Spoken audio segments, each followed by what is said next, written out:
Անհետացող հայկական մուֆլոնը կամ խոյը համարվում է բոլոր ընտանի ոչխարների նախահայրը։ Հայկական լեռնաշխարհում հաստատվել է 9000 տարի առաջ։ 135 սանտիմետր իրանով ու 60 կիլոգրամ քաշով դասվում է միջինից փոքր վայրի ոչխարների շարքին։ Եղջյուրները ձգվելով դեպի իրան կազմում են շրջան։ Մազածածկը կոպիտ է, կարճ, բաց շագանակագույն։ Մինչև 20-րդ դարի սկիզբը հայկական մուֆլոնը հանդիպում էր ամենուր, նույնիսկ Արագածի ստորոտում։ Այժմ կենդանիների փոքր խմբեր կարելի է հանդիպել Վայոց ձորի և Սյունիքի մարզերում, Խոսրոֆի արգելոցում։ Սեփական փորձովն ուղևորվում է Զանգեզուրի լեռնաշղթա, որտեղ խոյերն ամենից շատ են հանդիպում։ Ես գտնվում եմ Զանգեզուրի արգելավայրում 3000 մետր բարձրության վրա։ Սեփական փորձովի այս թողարկմանը ես սեփական փորձով կհամոզվեմ, որքան մուֆլոն է մնացել Հայաստանում եւ ինչպես կարելի է նրանց տեսնել։ Հայկական մուֆլոնը գրանցված է կարմիր գրքում, այն համարվում է անհետացող կենդանատեսակ։ Սա արջ թարմ քանդած։ Պետք է այն սարի գագաթի սահմանապահները կամ ադրբեջանցի են կամ թուրք վարձկաններ։ Սեփական փորձովն ուղևորվում է գտնելու եւ տեսնելու հայկական բարձրավանդակի ամենագեղեցիկ կենդանիներից մեկին։ Մենք գնում ենք ծայրահեղ քայլի, թեքության վրա, թեք սարերը։ Նկարահանումներ անանցանելի լեռնաշղթաներում, ձյունածածկ ու անառիկ ծերպերում, հաղթահարելով ցուրտն ու որսագողերին։ Չգիտեմ ոնց կլինի, բայց փորձի նկարել։ Ուղղակի հասկանամ։ Էժան իստե ինչ է կանում։ Տոտեմի հետագծով, սեփական փորձով։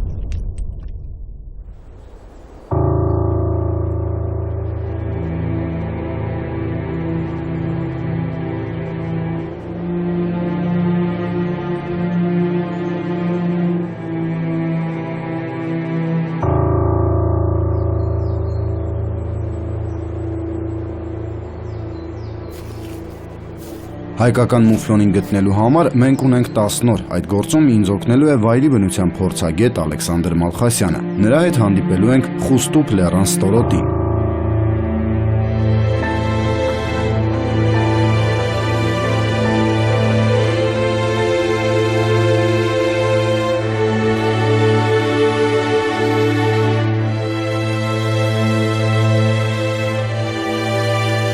Հայկական մուֆլոնին Զանգեզուրի անմատչելի լեռներում գտնելը գրեթե անհավանական է։ Բնապահպանները սա կանվանային խելահեղություն, իսկ որսորդները արկածախնդրություն։ Կենդանին այնքան զգայուն է ու արագավազ, որ կարող է մարդու հոտը զգալ մի քանի կիլոմետր հեռավորության վրա ու հեռու փախչել։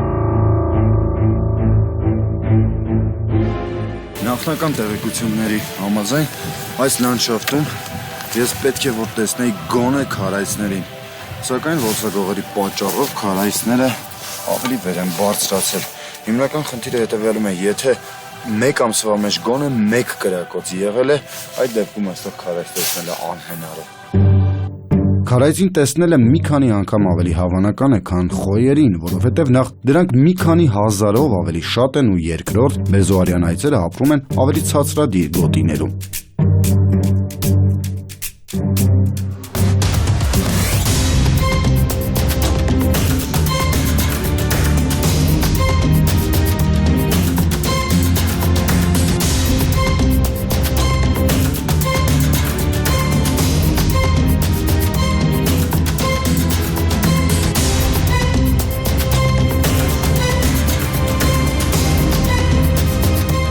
Մինչև երեկո պտտվում եմ լեռներով, սակայն անօգուտ, պետք է գիշերելու տեղ գտնել։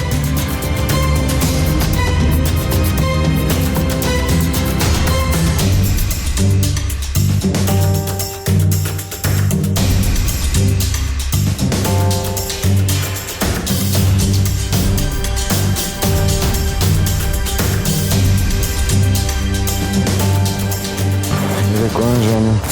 9:30 ճիշտ ժամանակն է քնելու, ես վերևից այստեղ նկատել էի մի քար, որը շատ հարմար է քնելու համար։ Սա վայրի բնության մեջ կենդանի մնալու խնդիր չէ, վայրի բնության մեջ կենդանի գտնելու խնդիր է։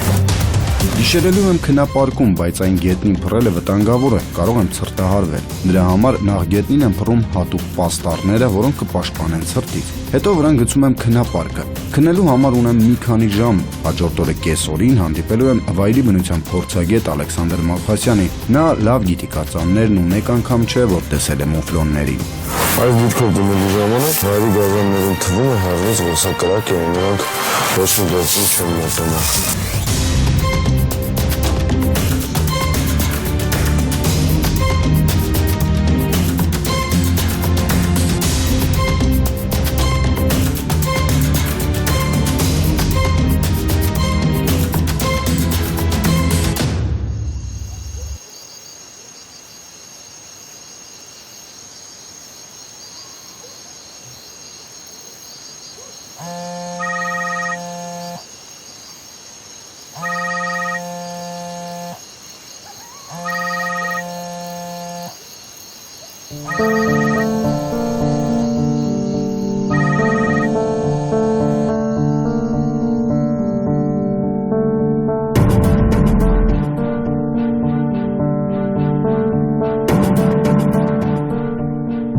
Վերկացից մի քանի րոպե անց ճանապարհ եմ ընկնում։ Մթին տեղաշարժվելը վտանգավոր է, բացի այդ դժվար է կողմնորոշվելը, թե որտեղ ես։ Ամենահեշտ տարբերակը հյուսիսային աստղով որոշելն է։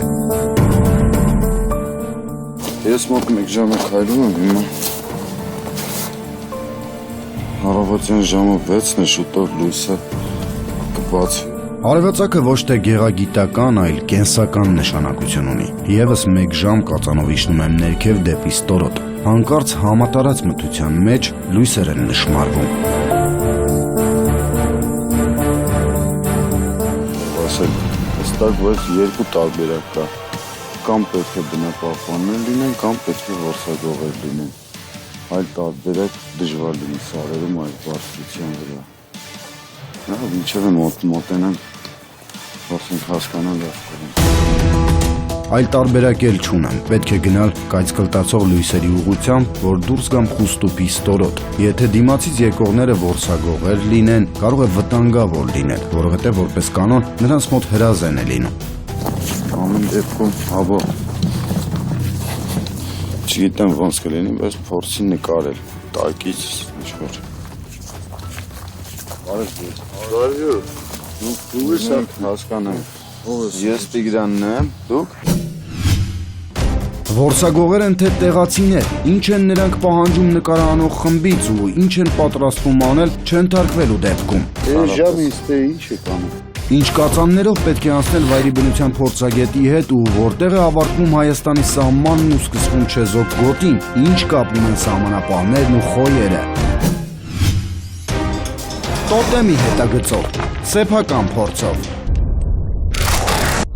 Զանգեզուրի լեռնաշղթայում փնտրում ենք հայկական մուֆլոնների։ Պայմանավորվածության համաձայն պետք է հանդիպենք վայրի բնության փորձագետ Ալեքսանդր Մալխասյանին։ Մեկ օր փորձել ենք ինքնուրույն գտնել անհետացող տոտեմը, սակայն ապարդյուն։ Գիշերը լեռներում անցկացնելով շարունակում ենք քայլել։ Լուսաբացին մոտ անծանոթները մեզ կանգնեցրեցին ու պահանջում են, որ բացենք ուսապարկը։ Ովքեր են նրանք եւ ինչ իրավունքով են պահանջում դատարկել մեր մոտի եղածը։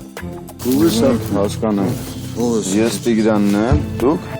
Պարզվում է զինվորական համազգեստով բնապահպանության նախարարության աշխատակիցներն են, որոնք հսկում են տարածքը։ Ուսապարկում, խնդրեմ, մենք ժամից թե ինչ է կանում։ հեռուստահաղորդում ենք նկարում։ Դուք փաստորեն հսկում եք տարածքը։ Շերվա կեսի ինչ է հուստահաղորդում։ Դե վայրի բնության հետ կապված հաղորդում ենք նկարում, ավելի ճիշտ նկարների հետ։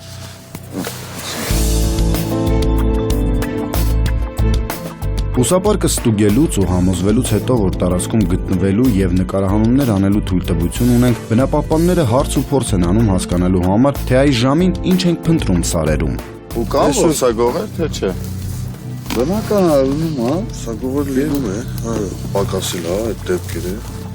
Որսագողության դեպքերը պակասել են, բայց չեն վերացել։ Դա հասկանալի է։ Ու զարմանալի կլիներ, եթե ընդհանրապես չլիներ որսագողություն։ Բնապահպանության նախարարությունն իրականացնում է որսագողերի դեմ պրակտիկ պայքար ժայռերում ու լեռներում։ Սակայն հասկանալի է, որ հսկայական տարածքները մի քանի մարդով չես պաշտպանի որսագողերից։ Ալիքին ճանաչում եք դուք վայրի բնության։ Այո, ճանաչում։ Պաշտպան։ Ես Ես ալիքներ հետ աշխատում եմ մեր հետ, համագործակցում ենք իր հետ։ Ես պետք է իր հետ հանդիպեմ, եթե ձեզ դժվար չի, կարող եք ինձ ուղեկցել։ Հսկիչները համաձայնում են ուղեկցել փորձագետի մոտ, նրանց ամենագնացը մի քանի անգամ ավելի արագ տեղ կհասցնի։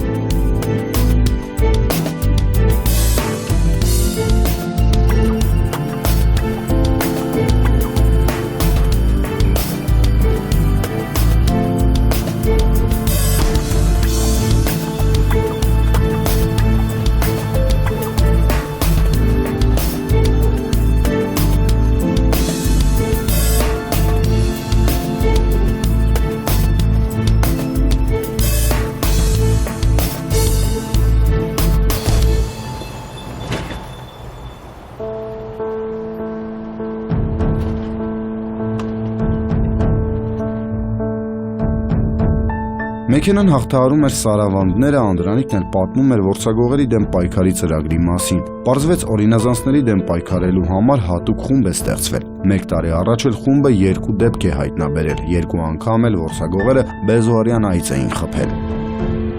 Հիմնական որսագողությունը զենքերի մեջ է խփել։ Պետք է կարողանաս հանկարծակ դերել որսագողը, որպեսզի արդյունք ստանաս։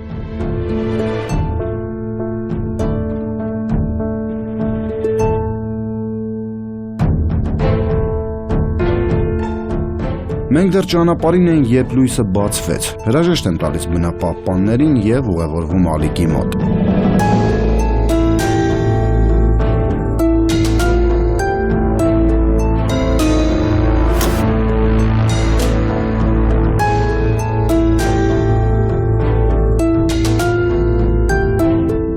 Ողջույն Ալիկ ջան։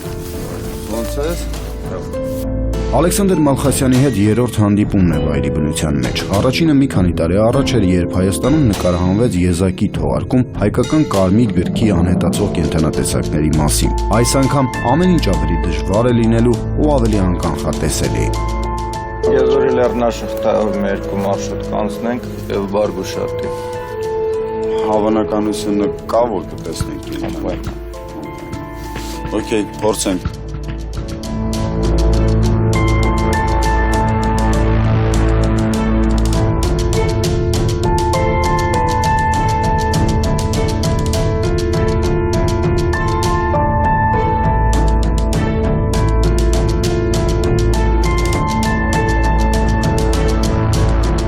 Առաջին գործը վրան խփելն է։ Նախ պետք է չոր տեղ գտնել ու որքան հնարավոր է գողտրիկ վայրում, որ կենդանիները չնկատեն ու չխրտնեն։ Մեր խնդիրն է գտնել էգ մուֆլոններին, քանի որ հենց դրանք են ավելի նստակյաց ու չեն գնում Նախիջևանի տարածք։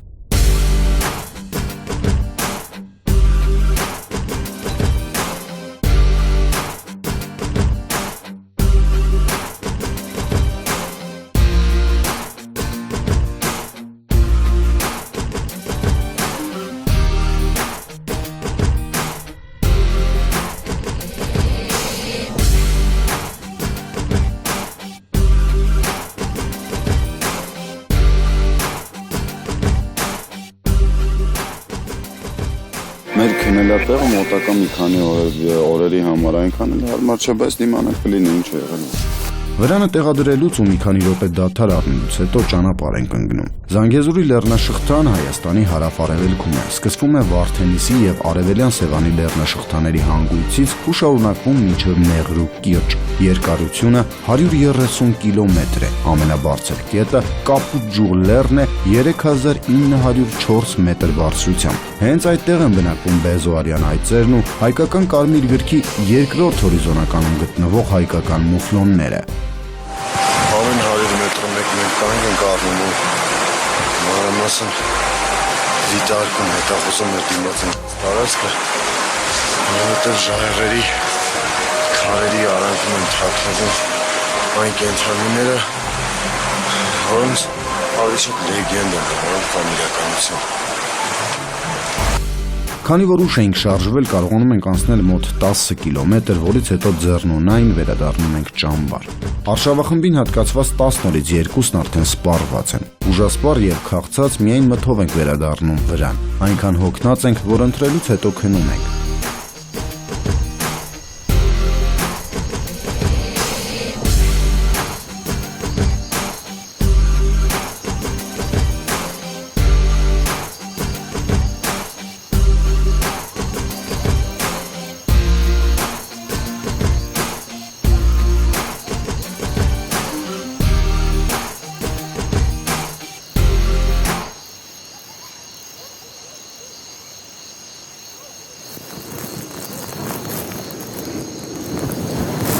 Ինքել, բարիոմ։ Վերկացը ժամը 6-ին է, դեռ մութ է։ Նախաճաշում ենք ու պատրաստում ուսապարկերը, լույսը բացվում է։ Երրորդ օրը պետք է բարձրանանք ու հետազոտենք ծովի մակարդակից մոտ 3600 մետր բարձրության վրա գտնվող տարածքները։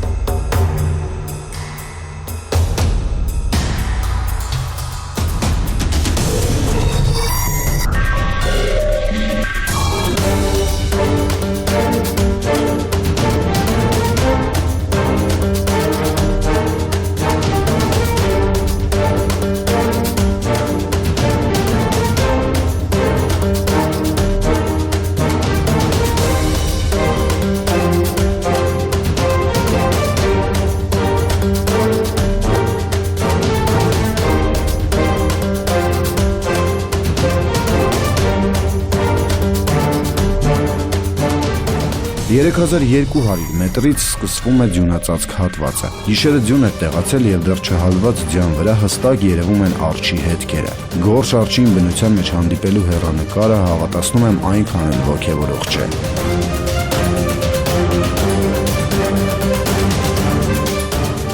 Հետքերը վերջանալուց հետո մի փոքրային կողմ Ալիկը նկատում է արջի թարմ կղանք, ու քանի որ նա բնախույզ է ու մասնագետ, փորձանում ուշ է վերցնում կղանքից։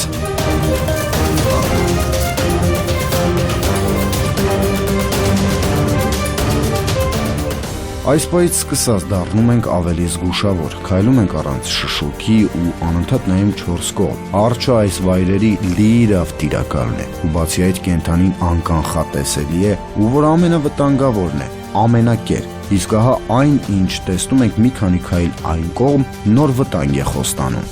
Սա արջի թարմ քանդած։ Պետք է այս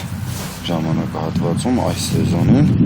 նրանք ուտում են գրեթե ամեն ինչ, նույնիսկ խոտ։ Իսկ սա նշանակում է, որ հենց նոր երևի կես ժամ կամ 1 ժամ առաջ արջը քանդել է այստեղ ու փորձել է մուկ մանգալ, ստացվել է, թե չի ստացվել, չեմ կարող ասել, բայց որ լավ քանդած ու լավ մեծ արջը այդ ստացվել։ Մենք նկատեցինք արջի հետքերը, հետո կղանքը, այժմ էլ նոր քանդած հորը։ Սա նշանակում է, որ արջը տեղաշարժվում է նույն կածանով, ինչ մենք, ու հանկարծ դեմ հանդիման դուրս է գալիս արջը։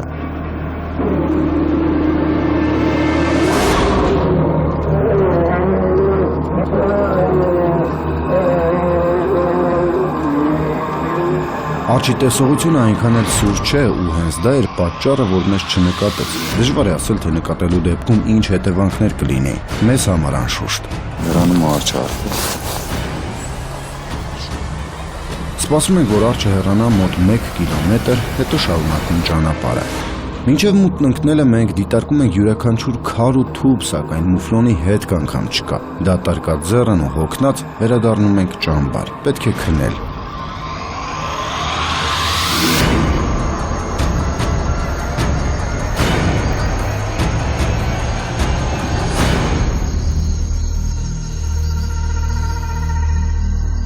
Ու նորից վերկաց եւ կրկին առավոտյան 6-ին, 4-րդ օրն ավելի բարդ է լինելու, բարձրանալու ենք մոտ 4 կիլոմետր վեր դեպի Ծակ քարի լիճ, մնացել է ընդամենը 6 օր ու յուրաքանչյուր ժամն է թանկ։ 3400 մետր բարձրության վրա կանգ ենք առնում ու դիտում մեր դիմաց ընկած տարածքը։ Ոչինչ չկա, մուֆլոնի հետ անգամ չկա։ Ուզած պետք է գնանք մինչև վերջ, մինչև Հայաստանի տարածքի վերջը։ Այս հատված ոչ մի լրագրող երբևէ մուտք չի գործել։ Սա առաջին դեպքն է։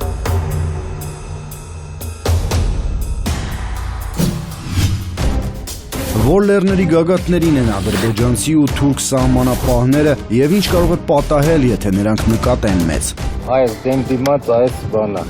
որ մեկը ստվերով է, մեկը լուսով է։ Խուսափելով հակառակորդի սահմանապահներից ու 10 օր թափառելով լեռներում, կհաջողվի արդյոք գտնել ու նկարահանել հայկական բարձրավանդակի ամենագեղեցիկ կենդանիներից մեկին։ Տոտեմի հետագծով, սեփական փորձով։ Մենք արդեն մոտ 8 ժամ է քայլում ենք,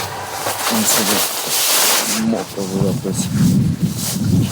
40 կիլոմետր ու ապարդյուն, մուֆլոն չկա, մուֆլոնը նշույլ անգամ չկա, մի խոսքով չգիտենք, միգուցե ընդհանրապես չստացվի նկարել կամ տեսնել մուֆլոններին։ Մի փոքր դադար առնելուց հետո բարձրանում ենք ավելի վեր։ Այստեղից սկսած համատարած ձյուն է ու ջերմաստիճանն էլ 0-ից ցածր։ Հանրապես մեր անձնացած կատվացի վրա բարձրանալը շատ վտանգավոր է ու շատ բարդ։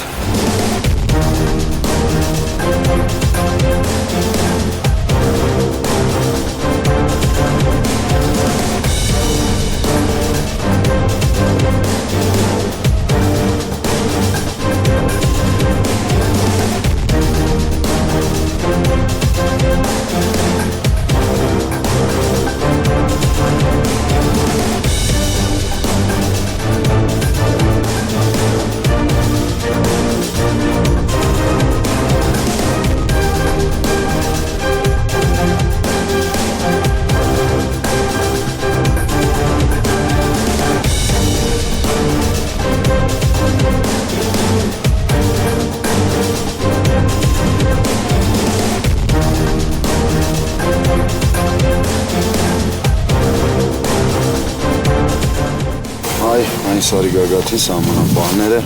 կամ ադրբեջանցի են, կամ թուրք վարձկաններ։ Այդ սարի սկսվում է Նախիջևան։ Մենք բարձրացանք մինչև վերջ, մինչև Ծակ Քարիլիչ։ Այստեղ ավարտվում է Հայաստանի Հանրապետությունը, սակայն նորից ապարդյուն։ Մեզ չի հաջողվում գտնել ամենահին տոտեմին, ու նորից վերադարձ ճամբար, նորից գիշեր եւ կրկին վերկացվեցին։ Հավանականությունը, որ այսօր կհանդիպենք հայկական մուֆլոններին, մեծ է։ Ամեն օր մենք շարժվում ենք տարբեր ուղղություններով։ Այս անգամ կբարձրանանք Զանգեզուրի ամենաբարձր կետը՝ Կապուտ Ջուղ լեռ։ Թեքության վրա թեք սարեր են։ Տպավորությունը ստեղծում, որ դու գլորվում ես ներքև։ Օրերը փոխարինում են մեկը մյուսին ու մեզ այդպես էլ չի հաջողվում գտնել խոհերին։ Մենք անցնում ենք գագաթ-գագաթի ետևից, բայց ոչ մի արդյունք։ Վերջապես 7-րդ օրվա երեկոյան Ալիկը դիմացի ընկած լեռան գագաթին ինչ-որ շարժ է նկատում։ Այն այս դեմ դիմաց այս բանը, որ մեկը ստվերով է, մեկը լուսով է, չէ։ Այդտեղ մինչև վերև գնա, ձախի վրա, ասենց հորիզոնի վրա սկալա է, չէ։ Այն մեջտեղի սկալայի տակն է։ Ուշադիրն է։ Ուղիղ գծով մոտ 1 կիլոմետր հեռավորության վրա նկատում ենք կենդանիներին։ Պարզվում է, դրանք բեզոարյան այծեր են։ Արուների մեծ խումբ է, մոտ 55 գլուխ։ Ալիկի հատուկ սարքի սկոպի օգնությամբ կարողանում ենք տեսնել այծերին։ Քարայծերին տեսնելն իհարկե մեծ հաջողություն է, բայց խնդիրը մուֆլոններին հայտնաբերելն է։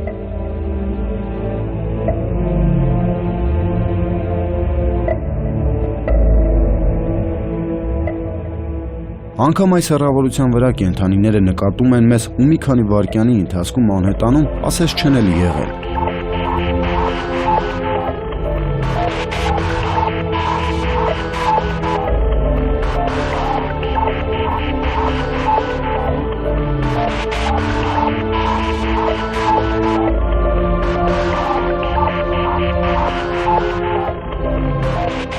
Օր 8-րդ։ Մենք ֆոտոթակարդներ էինք տեղադրել ու հույս ունեինք, որ գոնե դրանց միջոցով կկարողանանք որսալ անորցալի մուֆլոնին։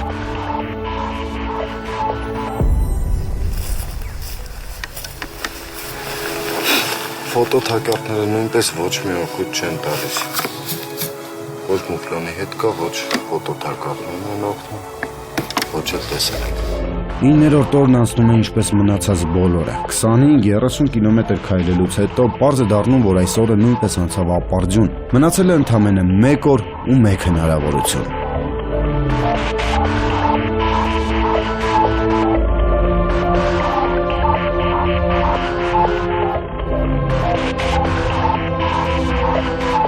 Մենք գնում ենք ծայրահեղ քայլի, քանի որ ոչ մի կերպ չեն կարողանում տեսնել ու գտնել հայկական մուֆլոնին, որը հայկական կարմիր գրքի 2-րդ հորիզոնականում է, մենք հասել ենք ամենահեռավոր կետը։ Այստեղ ոչ մի լրագրող ոչ մի անգամ ոտք չի դրել։ Սրանք չեզոք հողեր են ու մեր սահմանապատ դիրքերն էլ մի քանի կիլոմետր հեռու են մեր ետևում։ Հակառակորդը շատ մոտ է ու կարող է առանց նախազգուշացման կրակ բացել։ Ուշադիր ենք ու շշուկով։ Մոտ 7 ժամ քայլելուց հետո մենք այս լեռնաշղթայի ամենաբարձր գագաթի մոտ ենք։ Հիշում ես, չէ՞, Նիզավիկայով պիրոտ։ Հիմա ասենց բարձրանալու ենք, ի պասկլանու կնկլեր, երկերը գյարդեձորն է։ Խոսում ենք շշուկով, քանի որ սա վերջին վայրն է, որտեղ կարելի է հանդիպել խոյերին, ու քանի որ կանգնած ենք հակառակորդի դիրքերի դեմ դիմաց, ալիքը հստակ հրահանգներ է տալիս, թե ինչ ու երբ պետք է անել։ Դու մենք 3800 մետր բարձրության վրա։ Սա եզակի տեղերից է, որտեղ 99.9% հավանականությամբ պետք է առնի մուֆլոն։ Եթե այստեղ էլ չլինի, անիմաստ է այլևս մանգալ։ Ժամանակ առ ժամանակ կանգ ենք առնում, պառկում ու անշարժանում, եթե պետք է մի քանի ժամ։ Հասնում ենք վերջին կետին, հակառակորդի դիրքն ուղիղ գծով մեզնից հեռու է մոտ 1 կիլոմետր, ավելի մոտենալը վտանգավոր է։ Ալիքը հանում է սկովը, դա հեռադիտակի մի մասն է, որը կարող է մի քանի կիլոմետր հեռուն ցույց տալ։ Իմ ուղեկիցն ուշադիր զննում է դիմացի լեռան լանջը։ Եվ վերջապես 10 օրվա տքնաջան աշխատանքը տալիս է իր արդյունքը։ Մենք գտնում ենք տոտեմին, հայկական խոյը հայտնվում է մեզ իր ամբողջ վեհությամբ, սակայն կենդանիները հեռվում են, իսկ այդ հեռավորության վրա տեսախցիկը չի կարող որսալ։ Խոյերի խումբը շատ հեռու է գտնվում, հիմա մենք փորձում ենք մոտենալ խոյերի խմբին, չգիտենք ինչ կստացվի, միգուցե փախնեն խոյերը։ Մոտենում ենք չորեքթաթ ու սողեսով, անգամ շունչները սպահած, այժմ նրանց շատ մոտ ենք, թաքնված ենք քարի տակ ու միայն տեսախցիկն ենք բարձրացնում, որ նկարահանենք։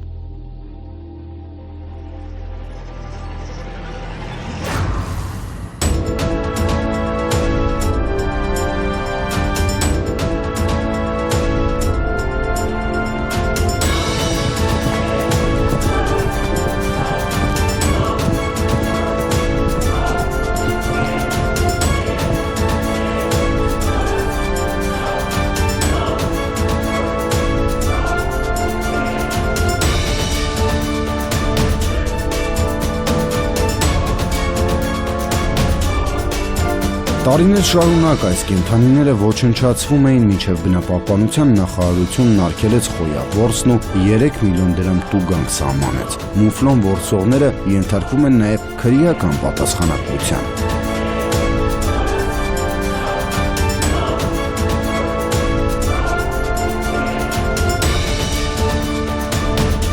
Ինը 1000 տարի առաջ հայկական բարձրավանդակում բնակություն հաստատած խոյերը համարվել են սուրբ կենդանիներ։ Ու պատահական չէ, որ հենց խոյն է դարեր շարունակ խորհրդանշել հայերի ու հայկական աշխարհի զորությունն ու ուժը։ Թագավորական բազմաթիվ դինաստիաների ու իշխանական ընտանիքների համար հենց խոյն է եղել խորհրդանիշը, տոտեմը։ Խոյը ամենահին հայկական տոտեմն է, տոտեմ, որն այսօր գտնվում է ոչնչացման եզրին։ Հայաստանում մնացել է ընդամենը 300-ից 350 խոյ։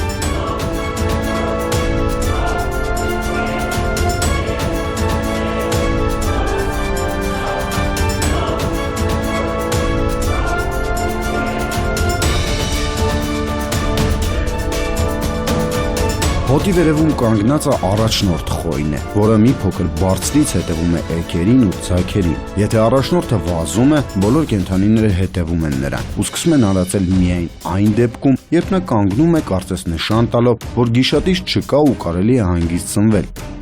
Իմ անզգույշ շարժումի պատճառով խոյերը միանգամից զգում են մեր ներկայությունն ու ահռելի արագությամբ սլանում, հեռանում։ Նրանց ետևից մնում է միայն փոշին։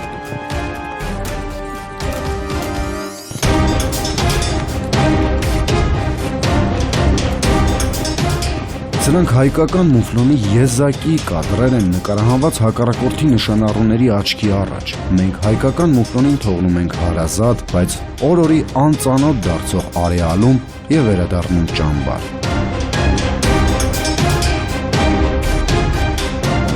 Շնորհակալություն, որ օգնեցիր ինձ, որ տեսա մուֆլոններին, վերջապես ու համոզվեցին։ Չէ, մուֆլոններից բացի ուրիշ կենդանիներ էլ տեսանք, բայց համոզվեցինք, որ մուֆլոններ կան Հայաստանում, քիչ չեն, ուղղակի պետք է նրանց պահպանել։ Շնորհակալություն։ Մեզ հաջողվեց գտնել, նկարահանել ու ցույց տալ անորսալի ու անհետացող խոյերի։ Այս խորհրդավոր, գեղեցիկ ու տպավորիչ կենդանիները մեր ազգային կենսագրության արագավազ վկաներն են, որոնց պետք է պահպանել ու փոխանցել սերունդներին որպես հայրերից ու մեր բնաշխարհից ժառանգված սրբազան տոտեմ։